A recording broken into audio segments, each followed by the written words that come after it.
ఆంధ్రప్రదేశ్‌లో ఏం జరుగుతుంది అనే ఎపిసోడ్‌కి ఇది కొనసాగింపు అనుకోవచ్చు. Episode 2. Can I say it sir? Yeah! Because చాలా ఇష్యూస్ ఉన్నాయి. సో, ప్రజలకి మెమరీ పవర్ తక్కువ అనుకునే నాయకులకి కనువిప్పు కలగాలి అనేది ప్రస్తుత పరిస్థితులు చూస్తుంటే మరోసారి అనిపిస్తుంది. రైట్? సో, దేని గురించి అనేది మనం మాట్లాడదాం.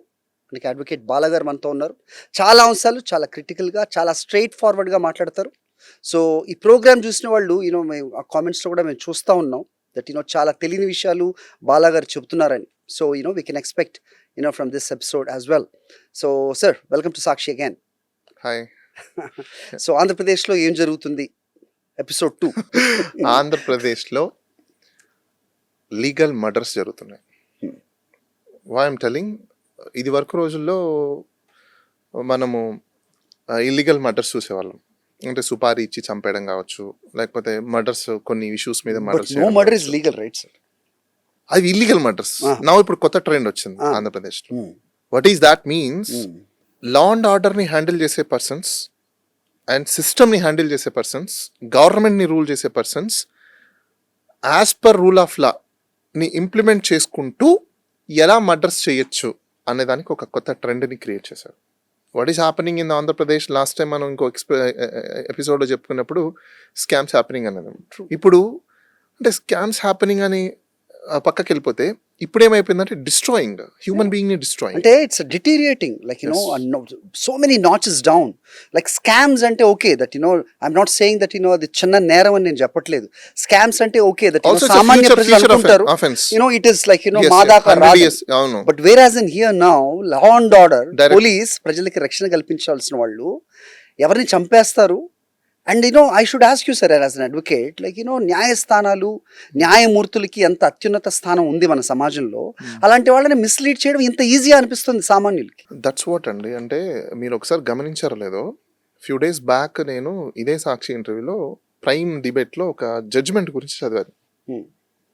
ఏంటంటే తమిళనాడుకు సంబంధించిన ఒక కేసు గురించి. అందులో జడ్జి ఎంత బ్యూటిఫుల్ గా రాశారు అంటే నేను ఒకసారి మళ్ళీ చదివి వినిపిస్తాను, ఎందుకంటే చాలా ఇంపార్టెంట్ కూడా. ఇది కరోనా టైంలో ఫాదర్ అండ్ సన్ నో కాదండి. మన జై భీమ్ సినిమా చూసారా? Habeas corpus. ఎస్, ఆ జై భీమ్ సినిమాకి సంబంధించిన కేసులో రాజా కన్ను అని ఒక కేసు ఉంది.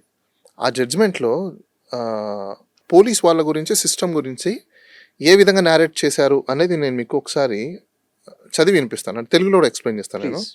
అందులో అంటే కొంతమంది కావాలంటే ఆ జడ్జ్మెంట్ ని గూగుల్లో కొడితే కూడా వస్తుంది. 14th పేరాలో అందులో 14th పేరాలో ఏమని రాస్తారంటే, this is a case is only one such example where indifference after the complaint was lodged of an men in power of a senior police officers and casual approach of the courts.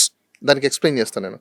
In the proceedings before them like an instant petitions for an writ petition nature of habeas corpus cause sever below of the truth that it is be almost lost. If such peoples who are involved with the affairs of the police as well as of the courts raises to the occasions and act promptly, real danger to the system. Enduku annaru ante, and the polity can be avoided. నేను దానికి ఇప్పుడు best example నేను మీకు చెప్తాను. ఎందుకు ఆ మాట ఆ జడ్జ్మెంట్లో 14th పేరాలో రాయాల్సి వచ్చిందంటే, ఎవ్రీడే కోర్టుకు బేసికల్గా ఎవరు వెళ్తారు? న్యాయవాదులు వెళ్తారు, నేరస్తులు డేట్ ఉంటే వెళ్తారు కదా. రైట్. ముద్దాయిలు న్యాయవాదుల కంటే ముందు ఎవరు వెళ్తారు? పోలీసు వాళ్ళ వెళ్ళాలి కదా. వాళ్ళే కదా ఎక్కువ కేసెస్ వచ్చాయి కాబట్టి ఫైలింగ్ చేయడం చెందడం ఎక్కువ వాళ్ళే ఉంటారు. సో అందులో డే టు డే అఫైర్స్లో రోజు కోర్టుకు వెళ్ళి రావడం, చేయడం, ఫైలింగ్స్ చేయడం, కేసెస్ ఎలా ఉంటాయి, బెయిల్స్ ఏంటి, ఆబ్సెంట్ పిటిషన్స్ ఏంటి, రీకాల్ పిటిషన్స్ ఏంటి, విట్నెస్ని రీఎగ్జామినేషన్స్ ఏంటి, రీకాల్ విట్నెసెస్లు ఏంటి, ఇవంతా court procedure.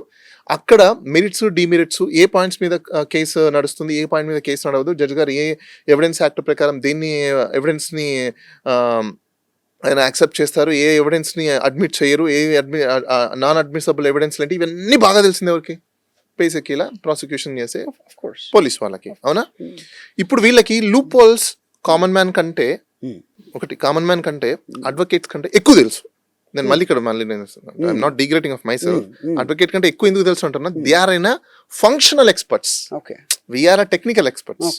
We are technical experts, we're law experts, right, but we're not functional experts. అంటే మీరు చేసిన దాన్ని చెక్ లిస్ట్ బేస్ చేసుకొని టిక్ మార్క్స్ పెట్టుకొని రైట్ ఆర్ రాంగ్ వైలేషన్స్ ఎక్కడ అని వెతికి మేము పట్టుకొని కేసుని వాదించే వాళ్ళం మేము. కానీ ఆ టిక్ మార్క్స్ రావడం కోసం చేసే ఫంక్షనల్స్ ఎక్స్పర్ట్స్ ఎవరు? But I use to think it's other way around. Because ఎందుకంటే చాలా సందర్భాల్లో పోలీసులు ఇది ఏ కేసు వీగిపోతుంది, ఏ కేసు వీగిపోదు, ఎక్కడ లూప్ హోల్స్ ఉన్నాయి తెలియక జడ్జి ముందుకు అలా తీసుకెళ్తారు. సో దట్ కొన్నిసార్లు నేరం చేసిన వాళ్ళు కూడా కన్విక్షన్ రాకుండా వాళ్ళు తప్పించుకున్న దాఖలాలు ఉంటాయి. అది పోలీస్ ఇగ్నోరెన్స్ అని నేను అనుకునేవాడిని. But from what you're saying now it's completely long back. అవన్నీ లాంగ్ బ్యాక్. ఇప్పుడు 1970s బిఫోర్ అంటే that's fine, okay. But today's we're in virtual era, we're in cloud era, AI era, quantum technology era we're now. ఈ quantum technology ఎర్రలో errors ఏముంటాయి? ఇలా కొడితే అలా వచ్చేస్తుంది. మొన్నటిదాకా మనం విన్నాం గూగుల్ అమ్మ తల్లి, వికీపీడియా ఫాదర్, ఇప్పుడు ఏఐ చిల్డ్రన్స్ వచ్చేసారు, ఏఐ కిడ్స్ వచ్చేసారు. సో ఈ ఎరాలో మీకు finger tips everything. No need to be refer the many books or many case laws or many cases. Easy accessibility of data వచ్చేసింది, ఈజీ యాక్సెసిబిలిటీ ఆఫ్ ఇన్ఫర్మేషన్ వచ్చేసింది, easy accessibility of how to do అనేది కూడా వచ్చేసింది. So ఇలాంటి సందర్భంలో ఆంధ్రప్రదేశ్లో ఏం జరుగుతుందంటే లీగల్ మర్డర్స్ జరుగుతున్నాయి. That's the happening now. మనం ఇప్పుడు డిస్కస్ చేసుకునే కేసు ఏదైతే ఉందో విజయవాడ నడబొడ్డులో జరిగిన case. Okay, so I want the definition sir, నాకు కొంచెం వివరంగా కావాలి. లీగల్ మర్డర్ అన్నారు. లీగల్ మర్డర్ అన్న తర్వాత there has to be a dead body. Okay, so police కాబట్టి మర్డర్ చేసింది అనుకుందాం, లాకప్ డెత్ అయి ఉంటే కనుక ఓకే, వాళ్ళు పేరెంట్సో లేకపోతే వాళ్ళ బంధువులకో ఇవ్వాలి. ఆ ఇవ్వటానికి ఎలాంటి ఎక్స్క్యూజెస్ చెప్పాలి అనేది ఆలోచించేవాళ్ళు. ఏ సందర్భంలో థర్డ్ డిగ్రీ వాట్ ఎవర్ జరిగింది, కొన్నిసార్లు హార్ట్ ఫెయిల్ అయిపోయింది, what ever the reasons could be, self defence అనొచ్చు. దాన్ని ఏమంటారంటే ప్రివెన్షన్ గా వాళ్ళు ఏదో ఒకటి ప్లాన్ చేసుకొని ఉండొచ్చు. ఇక్కడ మరి దీన్ని లీగల్ మర్డర్ కి మరి ఎన్ని నాచెస్ అయ్యో ఇది నాకు తెలియదు. Because there is no body. At least అంటే ఎంత బాధాకరం అంటే అండి, వాళ్ళ పేరెంట్స్ అడుగుతున్నారు అట్లీస్ట్ యాషెస్. ఓకే, చంపేశారా ఫైన్, కాల్ చేశారా ఫైన్, బూడిదన్న ఇవ్వండి, ఆస్తికలన్నా ఇవ్వండి. అది కూడా లేదంటే నిన్న ఎవరో మాట్లాడుతానండి లీడర్ దట్ దృశ్యం సినిమా గురించి చెప్తున్నారు ఆయన. So something like really identical. So seriously that what is happening చాలా స్కేరీగా ఉందండి. బికాజ్ వాళ్ళు చెప్పేదానికి జరుగుతున్న దానికి మేము చూస్తున్న దానికి ఇంత తేడా అంటే ఖచ్చితంగా సామాన్యుడికి డౌట్ వస్తుంది. చట్టం, న్యాయం, న్యాయస్థానాలు నిజంగా అవి కరెక్ట్గా ఉన్నాయా? Sorry to say that. అంటే ఎస్, మీరు అన్నట్టు దృశ్యం సినిమా చూసే ఇది చేశారు బేసికల్గా. Why I will tell you.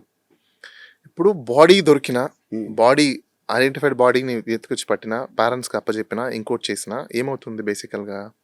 There must be a crime register against of them. వాళ్ళు ప్రాసిక్యూట్ అవుతారు, కేసెస్ ఇవన్నీ గోలలు ఇవన్నీ ఉంటాయి, అవునా? ఇప్పుడు క్రైమ్ కట్టి ఛార్జ్ షీట్ వేసి ఫైనల్ రిపోర్ట్ వేసేది ఎవరు? పోలీస్ కదా. వాళ్ళ చేతుల్లో ఉన్న పనిని వాళ్ళు చాలా సాఫీగా చేసుకుంటారా, హెడేక్ కాంప్లికేట్ చేసుకుంటారా, లేకపోతే సాఫెస్ట్ గా చేసేసుకుంటారా? సాఫెస్ట్ గా కదా. ఇప్పుడు దృశ్యం సినిమాలో ఏమని చూపించారు? బాడీనే అసలు ఐడెంటిఫికేషన్ లేకుండా కంప్లీట్ గా హ్యాషెస్ తయారు చేసి పెడతారు, రైట్? ఇక్కడ పోలీస్ వాళ్ళ ఇంటెలిజెన్స్ కూడా ఏ రేంజ్ కి వెళ్ళిపోయింది అంటే, if you find the body, if you hand over the body, or if you deliver the body to the parents, that is very headache for them. Instead of that, if you bury that body, file that body, make it hash and throw it in a sea or any pond, that ends matter. There is no proof at all. Body లేనప్పుడు, identifications లేనప్పుడు, proofs లేనప్పుడు, evidence లేనప్పుడు ఇంకేముంది అక్కడ? So is this going to be unsolved case like forever? No. Yeah, if you say unsolved case అనుకోవచ్చు, if I say no అని కూడా నేను చెప్తా. But you can't prove at the same time. No, I'll tell you why. Again, last scene theory అని ఒకటి ఉంటుంది. Last scene థియరీలో ఎవరైతే ఈ పర్సన్ ని చూస్తున్నారో they are held liable. Again they are held liable. మన సినిమాలలో కూడా చూస్తాం. అదే నాకు తెలిసి నాగేశ్వరరావు సినిమాలోనో దేంట్లో, అంటే సీనియర్ నాగేశ్వరరావు వాళ్ళ సినిమాలో దేంట్లోనో ఆయన లాస్ట్గా ఎవరు చూసారంటే, ఒక వ్యక్తి ఎవరైతే చూసారో అతన్నే సస్పెక్ట్గా పరిగణించి అతన్ని పనిష్ చేసేవాళ్ళు. ఎందుకంటే నువ్వు వెళ్ళిపోయిన తర్వాత అతను చనిపోయి పడినాడు కాబట్టి నువ్వే చంపింటావు అనే ఒక అజంప్షన్స్లో తీసేసుకొని దాన్ని అప్పుడు లాస్ట్ సీన్ థియరీ ప్రకారం సర్కమ్టెన్సెస్, ఎవిడెన్స్, విట్నెస్లు వీళ్ళందరినీ కూడా గ్యాదర్ చేసిన తర్వాత వాళ్ళు ఇచ్చే స్టేట్మెంట్ని బేస్ చేసుకొని, ఎవిడెన్స్ని బేస్ చేసుకొని, డిపోజిషన్స్ని బేస్ చేసుకొని వాళ్ళని పనిష్ చేసేవాళ్ళు. ఒకటి. అయితే ఇక్కడ ఇప్పుడు ఎవరు చెప్పాలి విట్నెస్ స్టేట్మెంట్స్? ఎవరు చెప్పాలి? ఐ విట్నెస్లు ఎవరు? లాస్ట్ సీన్ థియరీ ప్రకారం ఎవరు చూస్తున్నారు? ఇప్పుడు ఆయన self confession not acceptable. As per the constitution. Yeah. ఇంకా నెక్స్ట్ ఎవరున్నారు, ఇదంతా ఇన్వెస్టిగేషన్ లో రావాల్సినవి.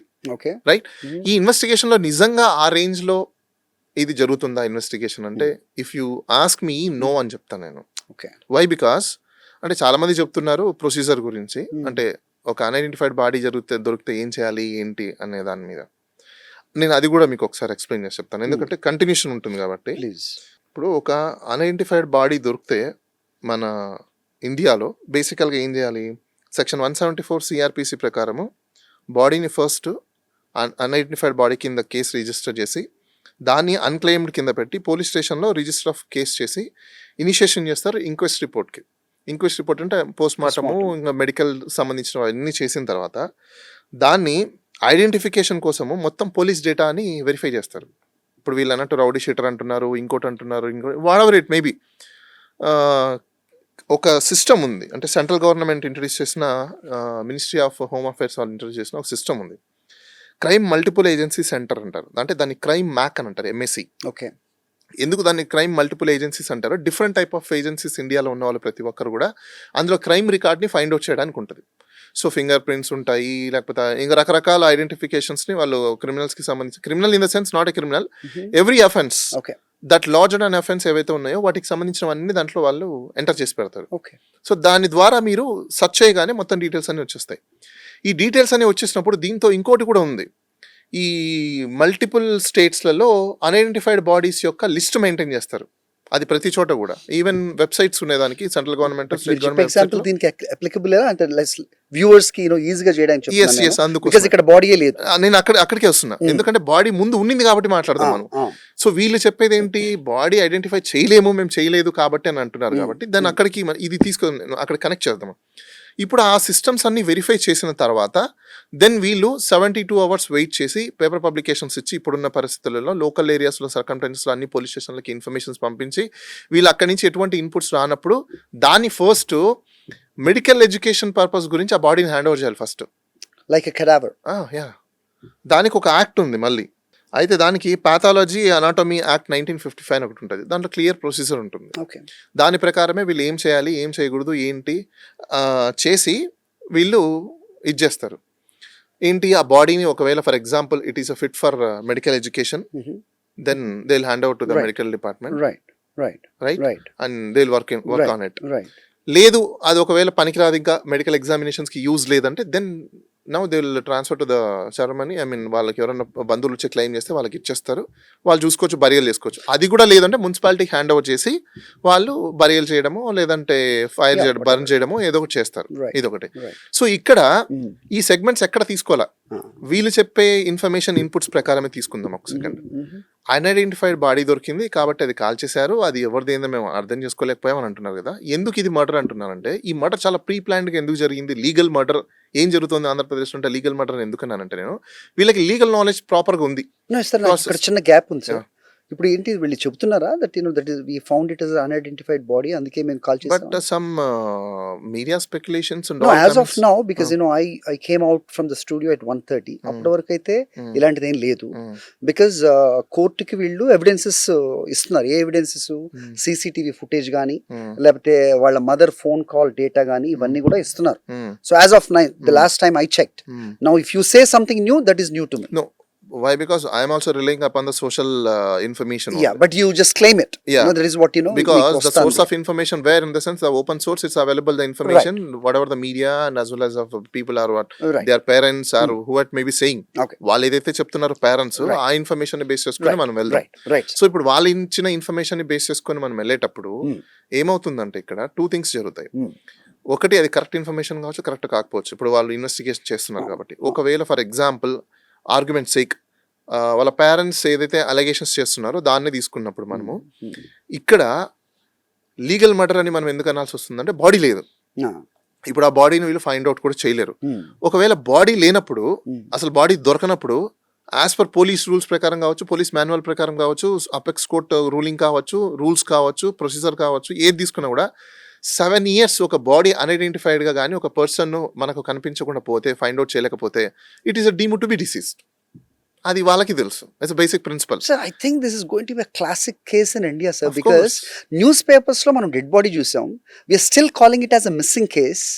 And I don't know that you know what to define. ఏమన్నాని మీరే చెప్పాలి. దట్స్ వాట్ నేను అదే అంటున్నాను. ఇక్కడ అంటే 7 years అండ్ అబోవ్ ఒక పర్సన్ని అలైవ్ గా మనం చూపించలేకపోతే, అతను ఫైండ్ అవుట్ చేయకపోతే, వేర్ అబౌట్స్ ని ఫైండ్ అవుట్ చేయకపోతే, అంటే whereabouts in the sense అతను ఎక్కడున్నాడు, బతికున్నాడా, చనిపోయాడా లేదా అనేది మనం ఒకవేళ నిర్ధారించలేకపోతే 7 years దాటిపోతే డీమ్డ్ టు బి డిసీజ్ కింద తను ట్రీట్ చేయాల్సి వస్తుంది. అయితే ఇప్పుడు డీమ్డ్ టు బి డిసీజ్ ఏ విధంగా ట్రీట్ చేయాలి మనము? అతను న్యాచురల్ డెత్ అయ్యాడా, లేకపోతే ఎవరైనా చంపేశారా, లేకపోతే ఎక్కడైనా సూసైడ్ చేసుకున్నారా, లేకపోతే ఏంటి, ఇవన్నీ కూడా ఫైండ్ అవుట్ చేయాల్సింది ఎవరు? మనం మిస్సింగ్ కేసు పోలీస్ స్టేషన్లో పంపిస్తాం. పంపించిన తర్వాత వీళ్ళు ఒక ఎఫ్ఐఆర్ కట్టేసి అన్ని పోలీస్ స్టేషన్లకి పంపించి మిస్సింగ్ ఇన్ఫర్మేషన్ని, లేకపోతే ఎక్కడ అన్ఐడెంటిఫైడ్ బాడీస్ దొరికి అన్ఐడెంటిఫైడ్ బాడీస్ని ఇవన్నీ ఫైండ్ అవుట్ చేసి ఎవరైతే క్లెయిమ్ చేస్తారో క్లైమెంట్స్కి ఇస్తారు. లేదు అని అనుకుంటే మున్సిపాలిటీకి హ్యాండ్ ఓవర్ చేస్తారు. ఇక్కడ ఏం చేశారు, ఇది ఒక అన్ఐడెంటిఫైడ్ బాడీ అని చెప్పేసి అని, అనాథ శవం ఆర్ఫన్ బాడీ అని చెప్పేసి అని, వీళ్ళు ఒక ప్రొసీజరల్ ఆస్పెక్ట్స్, వీళ్ళు తెలుసు కదా, ఫంక్షనల్ ఎక్స్పర్ట్స్ కదా వీళ్ళు, చంపేయడం అయితే జరిగిపోయిందని చెప్పేసి అని చెప్తున్నారు. అది చంపేశారా లేకపోతే ఏం చేశారంటే మనకు తెలియదు. ఓకే, అజ్యూమ్ ఏ మూమెంట్, ఇప్పుడు అతను ఒకవేళ చంపేశారని అనుకుందాం. వీళ్ళు ఏం చేసి ఉండాలి, పేరెంట్స్కి హ్యాండ్ ఓవర్ చేయడమా లేకపోతే ఇంకోటి చేయాలి. కానీ అలా లేదు. వీళ్ళు ఏమంటున్నారంటే బస్ స్టాండ్లో ఏదో ప్లాట్ఫామ్ మీద బాడీని అక్కడ త్రో చేసేసారు. త్రో చేసిన తర్వాత కన్సర్న్ పోలీస్ స్టేషన్కి ఇన్ఫర్మేషన్ వచ్చింది. ఆ పోలీస్ స్టేషన్ ఏదైతే ఉందో ప్రాసెస్ త్రూని తీసుకెళ్ళిపోయారు అంటున్నారు. ఓకే, ప్రాసెస్ త్రూ తీసుకెళ్ళిపోయినప్పుడు మీరు ఏం చేయాలి, ఇప్పుడు నేను చెప్పిన ప్రొసీజర్ ఫాలో అయి ఉండాలి. ఏది పాథాలజీ అనాటమీ యాక్ట్ ప్రకారము మీరు ఆ బాడీ తీసుకొని అటాప్సీ ఉంది, ఇవన్నీ చేసి వాళ్ళు నెక్స్ట్ రేపు మెడికల్ ఎగ్జామినేషన్ పంపించి మీరు పబ్లికేషన్స్ ఇచ్చి క్లైమ్స్ ఎవరైనా ఉన్నాయో చూసుకొని ఇవన్నీ చేసిన తర్వాత అది మెడికల్ ఎడ్యుకేషన్ కి కూడా బాడీ పనికిరాదు అని వాళ్ళు సర్టిఫికేట్ ఇవ్వాలి మళ్ళీ. Yes, this body is not suitable for us and for any further purposes అని చెప్పి ఇస్తే దెన్ తర్వాత దాన్ని వేస్టేజ్ బాడీ కదా, ఇంకా వేస్టేజ్ బాడీని మనం ఏం చేసుకుంటాం, బర్న్ చేస్తాం, హ్యాష్ తీసేస్తారు, సరిపోతుంది. ఇది జరుగుతుంది. కానీ అక్కడ అలా జరగలేదు కదా. విత్ ఇన్ షార్ట్ పీరియడ్ లో కంప్లీట్ గా దాన్ని బరియల్ చేసేసారు, దాన్ని బర్న్ చేసేసారు, హ్యాష్ కూడా చేసేసారు, అయిపోయిందని చెప్పేసారు. ఎందుకు ఇంత హరిబరీ చేయాల్సి వచ్చింది అంటే, if anybody is found, if the body is found or something is found, who will be loose, who will be the loser? మీరు అనుకుంటున్నారు ఓన్లీ పోలీస్ స్టేషన్ అనుకుంటున్నారా? No, there is a kingpin. Who is that? Sir, ఒకటి గుర్తుపెట్టుకోండి, ఒక police officer ఇంత hard decision తీసుకున్నారు, life risk పెట్టి చేశారు అంటే that easy. So but you know what you are saying is hypothetical. No, I will tell you, ఆయన salary ఒకవేళ 2 lakhs వేసుకుందాం, ఆయన సర్వీసెస్ ఇంకొక 15 years వేసుకుందామా, పర్ ఇయర్ ఆయనకు ఒక 30 lakhs ప్యాకేజ్ వేసుకుందామా, 30 lakhs ఇంటూ 10 వేసుకుంటే 3 crores, ఆర్ 5 crores వేసుకుందాం, ఆ రిటైర్మెంట్ అయిపోతారు ఒక 7-8 crores డబ్బులు అనుకుందాం, అవునా? ఇది కాకుండా బల్క్ ఆఫ్ అమౌంట్ ఒకవేళ అతను లైఫ్ రిస్క్ పెట్టి చేసినందుకు ఎక్కువ ఆఫర్ చేస్తే రిస్క్ తీసుకునే ఛాన్సెస్ ఉన్నాయి కదా. నేను ఇన్ని రోజులు కష్టపడేదానికంటే నాకు ఆన్ ది స్పాట్ వస్తుంది, మహా అయితే కేసులు ఉంటుంది, దాన్ని మేనేజ్ చేసుకుంటారు, నడుస్తుంటుంది, ఇయర్స్ టుగెదర్ పోతుంది, తర్వాత అప్పుడు చూసుకోవచ్చులే. ఇంక ఏజ్ కూడా ఎంత ఉంటుంది, 15 years. చెప్పేదాన్ని బట్టి నేను డిఫెన్స్ లాయర్ అయితే జడ్జి ముందు యువర్ ఆనర్, సో మన లాయర్ గారు చాలా బాగా కదలుతున్నారు అంటూ ఉంటారు సినిమాలో. అంటే నేను ఎగ్జాంపుల్ చెప్తున్నా, ఎందుకంటే ఎవరు అంత రిస్క్ అయితే తీసుకోరు. అంత రిస్క్ తీసుకున్నారు అంటే there is a king ping, ఖచ్చితంగా కింగ్ పింగ్ ఉంటారు. అసలు మోటివ్ ఏంటి అతను చంపడానికి, ఏ బేసెస్ మీద అతను కొట్టాల్సి వచ్చింది, ఏ బేసెస్ మీరు కొట్టిన పోలీస్ స్టేషన్ లో కదా ట్రీట్ చేయాలి. Assume a moment, sir, for the sake of those who are protesting now favor of this circle inspector, వాళ్ళ పాయింటే తీసుకుందాం. మీరు అతన్ని అరెస్ట్ చేయొద్దండి, చెందకండి అని అంటున్నారు కదా. వెరీ వెల్, ఆయన రూల్ ఆఫ్ లా ప్రకారం ప్రొసీజర్ ని ఫాలో అయ్యి ఉండి జనాల మన ప్రాణాలని కాపాడి ఉంటే వాళ్ళు ప్రొటెస్ట్ చేస్తున్న పద్ధతి ఉంది. ఇక్కడ ఈయన ఏం చేశాడు, డైరెక్ట్ గా ఆయన ఒక యాక్షన్ తీసేసుకున్నాడు, బాడీనే లేకుండా చేసేసాడు. ఇప్పుడు ఇలా చేయడం వల్ల సివిలియన్ సొసైటీలో రేపు ప్రతి ఒక్క ఆఫీసర్ ఇప్పుడు నచ్చని వ్యక్తి మీద ఇదే యాక్ట్ చేసుకుంటూ వెళ్ళిపోతే ఈజ్ దేర్ ఎనీ గ్యారంటీ ఇలా జరగకుండా ఉంటుందని ఏమైనా గ్యారంటీ ఇవ్వగలుగుతారా? ఎందుకంటే ఇప్పుడు దాకా సివిలియన్ ఒక పోలీస్ స్టేషన్కి వెళ్తే మీరు ప్రాపర్ రెస్పెక్ట్ ఇవ్వలేని పరిస్థితిలో ఉన్నారు. యాజ్ అండ్ టుడే ఎవరో వరకు ఎందుకండి, ఇప్పుడు లీగల్ ఎడ్యుకేషన్స్ ఉన్న లాయర్లు వెళ్తే కూడా మీరు అదే బిహేవియర్ ఉంటుంది మీది. ఈ ఈవెన్ ఒకవేళ రిటైర్డ్ జడ్జిలు కానీ, లేకపోతే రిటైర్డ్ మెజిస్ట్రేట్లు కానీ, రిటైర్డ్ ఆఫీసర్లు కానీ, రిటైర్డ్ ఐపీఎస్ ఆఫీసర్లు వెళ్ళినా కూడా మీరు అదే ప్రొసీజర్ ఫాలో అవుతారు ఉంటే ఇంకా అంతే. ఓకే, సెకండ్ థింగ్ సార్, ఇప్పుడు మీరు చెప్తున్నారు కదా, సో ఎవిడెన్స్ లేకుండా చేశారు, ఇది like super duper classic case for like legal murder, అంతకంటే ఎక్కువ అని మనం మాట్లాడుతున్నాం. ఇప్పుడు కోర్టుకి ఇప్పుడు సిట్ ఆల్రెడీ గవర్నమెంట్ ఒకటి ఏర్పాటు చేసింది. ఆ సిట్ ఏంటి అంటే మొత్తం బూడిదైపోయిన తర్వాత ఆ బాడీ ఇప్పుడు వచ్చి ఏం చేస్తుందో ఎవరికి తెలియదు. సెకండ్ ఏంటంటే కోర్టు అడిగింది మొత్తం సీసీటీవీ ఫుటేజ్ కానీ on the request of like parents, hard disk కానీ అక్కడ ఉన్న ఇదంతా కూడా తీసుకొచ్చి ఇవ్వాలి అంటే ఎవిడెన్స్ సీల్డ్ కవర్లో ఇచ్చారు. ఇప్పుడు బాడీనే లేకుండా చేసినంత జాగ్రత్త పడిని సో మీరు చెప్పిన దాంట్లో ఫంక్షనల్ ఎక్స్పీరియన్స్ ఉండే పోలీసు వాళ్ళు వాళ్ళ స్టేషన్ లో జరుగుతున్న ఒక లాకప్ డెత్ అనుకుందాం, ఓకేనా, దానికి సంబంధించిన సీసీటీవీ ఫుటేజ్ ని గానీ ఎవిడెన్సెస్ ని గానీ ఉంచే అవకాశం ఉంటుందా? వాళ్ళ దగ్గర డిలీట్ చేసేస్తుంటారు. అంటే నేను అంటే ఒకవేళ అక్కడ అవైలబుల్ లేవు అనుకోండి, సపోజ్ ఆ పోలీస్ స్టేషన్ సంబంధించిన ఆ పీరియడ్ కున్న డేటా లేదు అంటే మాత్రం we can take as a presumption or assumptions there is something fishy. Okay. There is something fishy మీద court may take an cognizance and court may order for a special. Was there any precedents? There are many. చాలా ఉన్నాయి. ఎందుకు మీకు నేను చదివి వినిపించిన ఒక judgement ఉంది కదా, రాజా కన్ను సంబంధించిన జడ్జ్మెంటే. దీంట్లో కోర్టు ప్రెజంప్షన్ అజంప్షన్స్ కింద దెర్ ఈస్ రీజనబుల్ డౌట్ ఉన్నప్పుడు ప్రైమా ఫేసిస్ అడ్మిటెడ్ అని చెప్పేసి అని దెన్. సో ఎవరు బలి అవ్వబోతున్నారు అంటే సస్పెండ్ అవ్వబడ్డ నాగరాజ్ సిఐ, కనబడకుండా పోయిన 6 కానిస్టేబుల్సా, మీరు చెప్పినట్టు ఒక king pin that will be revealed any అది ఎవరు చెప్పాలి అంటే ఇప్పుడు ఎవరైతే ఆ స్టేషన్ లో ఉన్న కానిస్టేబుల్స్ కావచ్చు, ఆ సిఐ కావచ్చు, లేకపోతే అక్కడ ఉన్నప్పుడు ఎస్ఐలు కావచ్చు, లేకపోతే టాస్క్ ఫోర్స్ అని అంటున్నారు టాస్క్ ఫోర్స్ కావచ్చు, ఎవ్రీడే వీళ్ళకి కాన్ కాల్ జరుగుతుంది మార్నింగ్ లో. లాకప్ లో ఉన్న పర్సన్స్ గురించి కూడా లాకప్ డైరీ అని ఒకటి ఉంటుంది, కేస్ డైరీస్ ఉంటాయి, డే డైరీస్ ఉంటాయి, ఇవన్నీ ఉంటాయి. ఎవ్రీడే వీళ్ళు రిపోర్ట్ చేస్తారు ఎవరు వాళ్ళ సుపీరియర్ బాసెస్కి. సో వీళ్ళలో ఎవరో ఒకరు వాలంటరీగా కానీ లేకపోతే ఇన్వెస్టిగేషన్లో కానీ బయటపడాల్సిందే. వాళ్ళు చెప్తే తప్ప వాట్ ఈస్ ట్రూత్ అనేది మనకి తెలియదు, ఎందుకంటే because they are executors, they are directors, we're not. So ఇందులో కింగ్ పింగ్ ఎవరు అనేది అప్పుడు బయటపడుతుంది. ఖచ్చితంగా దీంట్లో పొలిటికల్ ఆర్ క్యాపిటలిస్ట్ హస్తం లేకుండా ఇంత పెద్ద రిస్క్ అయితే తీసుకోరు, దట్ షూర్. ఎందుకంటే ఒక క్రిమినల్ కేసెస్ ఉన్నాయని చెప్పేసి అని ఒక వ్యక్తిని చంపాలి, ఇలా చంపుతారు అంటే ఇట్స్ నాట్ దట్ ఈజీ. అంత సినిమా లేదనమాట. ఈవెన్ మీరు రౌడీ షీటర్ అన్నా కూడా ప్రతిసారి రౌడీ షీటర్ని మానిటర్ చేస్తుంటారు. ఇంకో విషయం, వాళ్ళు రౌడీ షీటర్ అంటే ఆంధ్రప్రదేశ్లో గవర్నమెంట్ ఏమైనా డాంకీ హంటింగ్ చేస్తుందా? నాకు డౌట్ ఉంది. ఎందుకు డాంకీ హంటింగ్ చేస్తుందని డౌట్ ఉందంటే, ప్రొవిషన్ ఆఫీసర్స్ అని కొందరు ఉంటారు బేసికల్గా.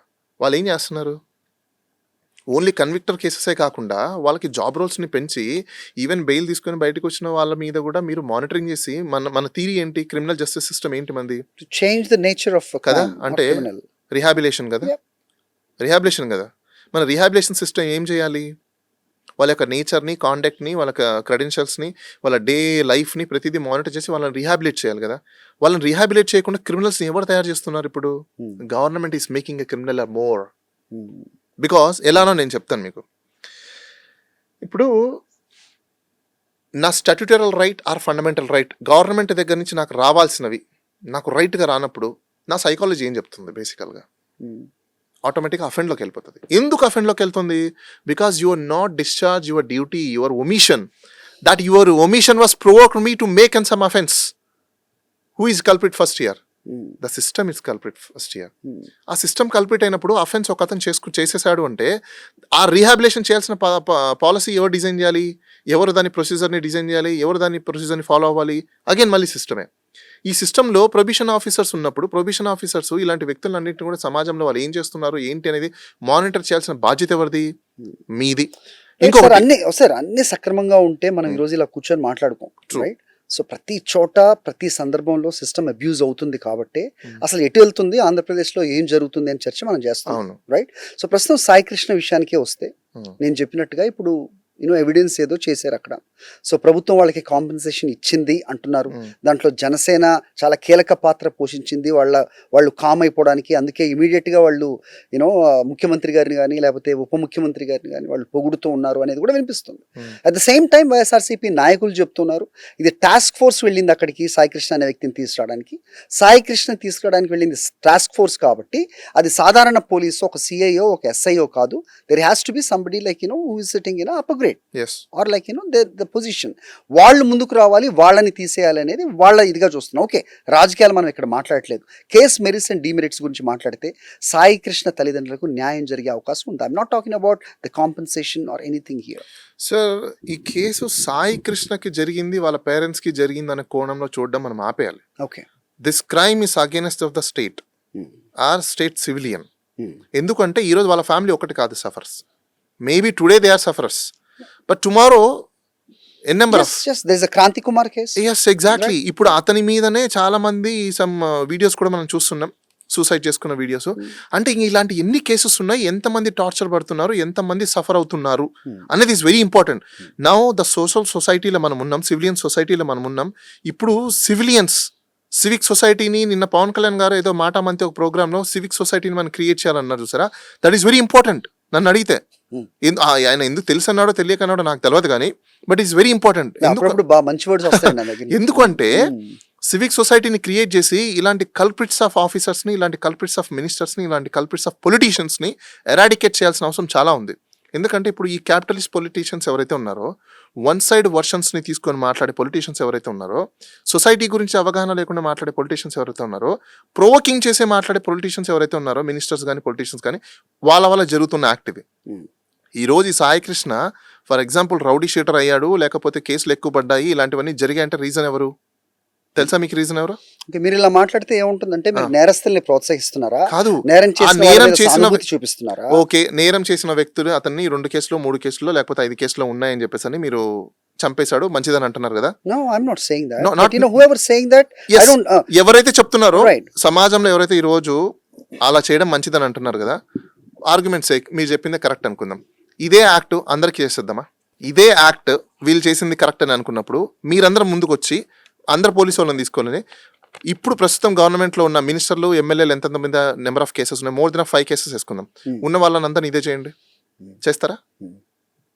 ఈక్వాలిటీ కదండి, పారిటీ ఆర్ డిస్పారిటీ. సరే, అంటే నేనేమంటున్నానంటే ఉన్న జనాభాలో ప్రతి 650 మందికి ఒక పోలీసు ఉన్నాడండి, రైట్? సో ఇలాంటి పరిస్థితుల్లో అందరికి న్యాయం ఎలా జరుగుతుందనే ఒక వాదన కూడా వస్తుంది. కరెక్టే సార్, నేను ఏమంటున్నా, ఎలా జరుగుతుందని వాదన వచ్చినప్పుడు ఇదే యాక్ట్ ఫస్ట్ మినిస్టర్ల మీద, ఎమ్మెల్యేల మీద, పొలిటీషియన్స్ మీద, క్యాపిటలిస్ట్ల మీద చేయండి అంటున్నా నేను. ఇదే కామన్ మ్యాన్కి ఎందుకు చేస్తారు మీరు? అదేదో this act is applicable to a capitalist or minister or MLA or politician, let it be common man లాస్ట్లో వద్దాం. ముందు పెద్దవాళ్ళని చేయండి, తర్వాత చిన్న వాళ్ళ దగ్గరకు వద్దాం. ఇంకో ఇంట్రెస్టింగ్ క్వశ్చన్ సార్, ఎందుకంటే మీరు న్యాయవాదిగా ఉన్నారు కాబట్టి ఇంత బాహాటంగా కనిపిస్తుంది. జరిగింది ఏంటో తెలిసిపోయింది అందరికీ, మాట్లాడుతున్న వాళ్ళకి తెలుసు, రాజకీయ నాయకులకి తెలుసు, పోలీసులకి తెలుసు, ప్రతి ఒక్కరికి ఈరోజు తెలుసు. బట్ న్యాయమూర్తికి తెలిసిన just because like you know there is nothing, so the proven కాదు కాబట్టి దీన్ని ఇలా ఇంకా వదిలేయటమేనా? మీరు చెప్పినట్టు 7 ఏళ్ల తర్వాత ఇది ఒక డిసీజ్ కేసుగా క్లోజ్ అయిపోతుంది. అయితే please educate me. Maybe judiciary a limit or a percentage of tied hands, a limited only, not beyond, limited మాత్రమే అంటున్నాను. ఎందుకంటే beyond reasonable they can exercise they are discretionary powers. ఆ సర్కమ్టెన్సెస్ని బేస్ చేసుకొని a beautiful ఆర్డర్ని రాసే అవకాశం కూడా వాళ్ళకు ఉంటుంది. అబ్జర్వేషన్స్ మేడ్ అని చెప్పేసి, ఆర్ అబ్జర్వేషన్స్ బై దీస్ అని చెప్పేసి అని రాసే అవకాశాలు కూడా ఉన్నాయి. ఎందుకంటే ఆల్ సర్కమ్టెన్సెస్ని తీసుకున్న తర్వాత వీ కెన్ ఇల్యూజన్స్, ఆ ఇల్యూజన్స్ నుంచి వచ్చిన truth it's connect with the material of facts are material of evidence are material of submissions are material of arguments, వీటిని అన్నింటిని చూసుకొని కూడా దీని ఒక హిస్టారికల్ కేసెస్ కింద డిసైడ్ చేసే అవకాశాలు కూడా ఉంటాయి. అది జరుగుతుందా లేదా అని మనం వెయిట్ చేసి చూడాలి.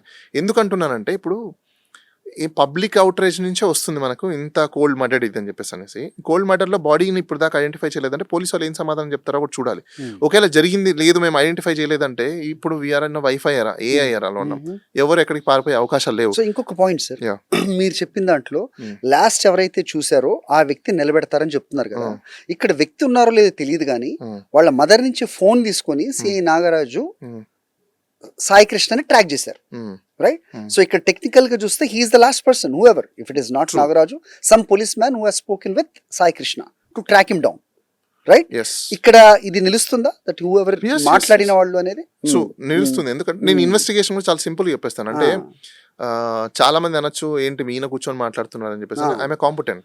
Why? Because I done my master of police administration. So ఎలా ఇన్వెస్టిగేషన్ చేస్తారు ఏంటనేది దానికి ఒక సపరేట్ కోర్సెస్ కూడా ఉన్నాయి. పోలీస్ అడ్మినిస్ట్రేషన్ మనకు తమిళనాడులో ఉంటుంది, నాకు తెలిసి ఒక 1-2 యూనివర్సిటీస్ లోనే ఉంది ఇండియా మొత్తంలో. అయితే ఇప్పుడు వీళ్ళు ఇక్కడ ఇన్వెస్టిగేషన్ వాళ్ళ ఇంటికి వెళ్తున్నారు. ఫస్ట్ విక్టిమ్ ఇంటికి వెళ్ళడం చేయడం అది కాదు వాళ్ళు చేయాల్సింది. It's not their duty. వాళ్ళ ఇంటికి వెళ్తే మీకేం ఎవిడెన్స్ వస్తాయి? వాళ్ళ ఇంటికి వెళ్తే మీకేం ఎవిడెన్స్ వస్తాయి? ఇన్వెస్టిగేషన్ ఐఓ నిజంగా ఈ కేసుని ప్రాపర్గా సాల్వ్ చేయాలనుకుంటే who are the investigation officer, first unit to find out his last visit, right? Last call ఏం చేసుకున్నారు, ఎక్కడి నుంచి వచ్చాయి, దాంతోపాటు ఎక్కడో మార్కాపురం నుంచి తీసుకొచ్చారు ఏంటని చెప్తున్నారు చూసారా, ఆ రూట్ యొక్క ప్రతి సీసీ కెమెరాస్ తీయించాలి ఫస్ట్. సిటీలో ఉన్న ప్రతి సీసీ కెమెరాలు తీయించాలి, పోలీస్ స్టేషన్ నియర్ బై ఉన్న సీసీ కెమెరాలు తీయించాలి. ఎక్కడో చోట ఏదో ఒక దాంట్లో కన్ఫామ్గా పడి ఉంటారు. ఈవెన్ బస్ స్టాండ్లో ఉన్న చోట కూడా ఏదో ఒక వేలో వెళ్ళింటారు కదా, దొరుకుతారు. బట్ ఇదంతా సరే ఈ chain అంతా- చెప్పేది ఇంటెంట్ ఉన్నప్పుడు ఎస్ పోలీసులకు కానీ లేకపోతే నిజంగా పరిశోధన చేసే వాళ్ళకి కానీ వీళ్ళందరికీ ఇంటెంట్ ఉన్నప్పుడు మీరు చెప్పినవన్నీ ఇంత చేయాలి. అసలు దాన్ని చంపేద్దాం, దాన్ని మాప్ చేసేద్దాం అనే ఇంటెంట్తో ఉన్నవాళ్ళు ఇవన్నీ కూడా బయట పెట్టే ఛాన్స్ ఎక్కడ ఉంటుంది సార్? సార్ అందుకోసమే ఎక్కడో చోట క్రైమ్ చేసిన వాడు ఏదో ఒక సందర్భంలో ఎక్కడో చోట ఎవిడెన్స్ లూజ్ చేసి ఉంటాడు అని చెప్పి మనం వింటుంటాం సినిమాలలో. ఇక్కడ కూడా సేమ్ అంతే, జరిగి ఉంటుంది. ఎక్కడో చోట మిస్ చేసే ఉంటారు. ఎందుకు ఎన్ని మిస్ చేశారు? వీళ్ళు చాలా మిస్ చేశారు. అన్ఐడెంటిఫైడ్ బాడీ అని చెప్పేసి చేశామని చెప్పేసి అని కొంతమంది, పోలీస్ వాళ్ళు లేదు దీన్ని బయటికి తీసుకెళ్ళిపోయి పోలీస్ లాకప్లో జరగలేదు, ఒక హోటల్కి తీసుకెళ్ళి జరిపారని కొంతమంది, ఇలా రకరకాలుగా చెప్తున్నప్పుడు ఎక్కడో చోట ఏదో మిస్ అయి ఉంటుంది. అందులో నుంచి ఏ ఒక్కరు వచ్చి ఐ విట్నెస్ కింద ఒకవేళ చెబితే మాత్రం ఖచ్చితంగా అందరు ఎవరెవరైతే సిస్టంలో ఉన్నారో, ఎవరెవరైతే దీంట్లో ఇన్వాల్వ్మెంట్ ఉన్నారో అందరు బయటకు వస్తారు. అయితే ఇక్కడ ఇంకోటి ఉంది, ప్లీ గిల్టీ ఒకవేళ తీసుకొని ఐఓ కానీ ఇగోండి ఇది చేయడానికి రీజన్ ఇది, మొత్తం దీంట్లో ఇన్వాల్వ్ అయిన వాళ్ళు వీళ్ళు అని చెప్పేసి మాత్రం ఒకవేళ ప్లీ గిల్టీ తీసుకుంటే మాత్రం, బార్గెనింగ్ చేసుకుంటే మాత్రం ఈయన కొంచెం బయటకు వచ్చే అవకాశాలు ఉన్నాయి. అంటే ఈయన లెస్ పనిష్మెంట్ తో బయటకు వచ్చేసి హ్యాపీగా లైఫ్ లీడ్ చేయొచ్చు. ఎందుకంటున్నానంటే ఒకవేళ గిల్ట్ ఉంటే ఈయనకి జరిగిందని గిల్ట్ ఉంటే మాత్రం, మనం చూసాం మన ఆయన పేరేంటి, ఒక మర్డర్ కేసులో దేంట్లోనో నేను చంపిన తర్వాత కూడా ఆయన ప్లీ గిల్టీ అప్లికేషన్ పెట్టుకొని అప్రూవ్డ్ గా మారిపోయాడని చెప్పేసి అని వస్తుంటాయి చూసారా? Yes exactly. ఇప్పుడు ఆయన ఫ్రీగా తిరుగుతున్నాడు కదా. సో ఆఫ్ కోర్స్ అలా ఇప్పుడు ఈయన కూడా బార్గెనింగ్ చేసుకొని ఒకవేళ ఈయన అప్రూవ్డ్ గా మారిపోయి ఎవరెవరైతే సిస్టమ్ హై నెట్వర్క్ వరకు ఉన్నారో బయట పెట్టేస్తే మాత్రం ఖచ్చితంగా ఈయన కూడా బయటకు వచ్చే అవకాశం.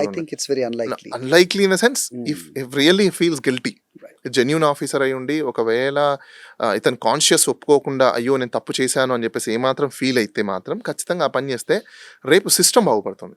నేను ఎందుకు అంటున్నానంటే, మేబీ ఈ రోజు ఈ ఆఫీసర్ యాక్ట్ చేశారు, వన్ ఫైన్ డే మార్నింగ్ ఇదే ఆఫీసర్కి లేకపోతే ఇదే ఆఫీసర్ సంబంధించిన బంధువులకి ఫ్యూచర్లో ఉన్న ఆఫీసర్స్ ఈ యాక్ట్ చేశారనుకోండి, that day he will feel bad. మనం చాలా సినిమాలలో చూస్తుంటాం, రిటైర్డ్ అయిపోయిన ఆఫీసర్లు అయ్యో నేను ఆ రోజు తప్పు చేశాను కాబట్టి ఈరోజు నాకు పరిస్థితి వచ్చిందని చెప్పేసి. సేమ్ యాక్ట్ రేపు ఎవరికైనా జరిగింది అనుకోండి, ఇంకా ఎక్కువ జరుగుతుంది, ఇంకా ఎక్కువగా ప్రికాషనరీగా వెళ్తాయి. ఎందుకంటే ఇప్పుడు లూప్ హోల్స్ అని ఇక్కడ తెలిసిపోయాయి. ఏంటి లూప్ హోల్స్ తెలిసిపోయాయి? అరెస్ట్ చేసిన వ్యక్తిని ఏ విధంగా రూల్ ప్రకారంగా పాథాలజీ అండ్ అటానమీ యాక్ట్ ప్రకారం, అటాప్సీ యాక్ట్ ప్రకారము ఏం చేయాలి, బాడీని ఎట్లా ఐడెంటిఫై చేయాలి, బాడీని ఎట్లా డిక్లేర్ చేయాలి, ఎన్ఓసి ఎలా తీసుకోవాలి, మున్సిపాలిటీకి ఎలా హ్యాండ్ ఓవర్ చేయాలి, దాన్ని ఎవరైతే ఆ బాడీని బర్న్ చేయడానికి వెళ్తారో వాళ్ళని ఎలా, ఇదంతా ఇప్పుడు అందరికి ఒక ఓపెన్ అప్ అయిపోయింది. సో సిస్టమ్ ప్రొసీజర్ అనేది పోలీస్ వాళ్ళకి అందరికీ కూడా ఎడ్యుకేషన్ ప్యాటర్న్లో అయిపోయింది. ఇది ఎస్ఓపి మ్యాట్రిక్స్ అయిపోయింది. రేపు ఈ ఎస్ఓపి మ్యాట్రిక్స్లో ఉన్న లూప్ హోల్స్ ఏముంటాయి? చాలా తక్కువగా ఉంటాయి. సో రేపు వీళ్ళందరూ దాన్ని అడాప్ట్ చేసుకుంటే సో ఇంకో విషయం సార్, ఫైనల్ గా వేరే సబ్జెక్ట్కి వెళ్లే ముందు, ఇప్పుడు హ్యూమన్ రైట్స్ వాళ్ళు ముందు మిస్ అయినంత వరకు, ఎక్కడో ఆచూకీ తెలియనంత వరకు పాపం బాగానే బయటకు వచ్చారు, ఫైట్ చేశారు, బ్యానర్స్ పట్టుకున్నారు. తర్వాత ఇంత జరుగుతున్నది బాహాటంగా ప్రతి ఒక్కళ్ళు మాట్లాడుకుంటున్న క్రమంలో హ్యూమన్ రైట్స్ ఏం చేస్తుంది అనే క్వశ్చన్ కూడా వస్తుంది. సార్, ఇండియాలో నేషనల్ హ్యూమన్ రైట్స్ కావచ్చు, స్టేట్ హ్యూమన్ రైట్స్ కావచ్చు, it's become like an spectators.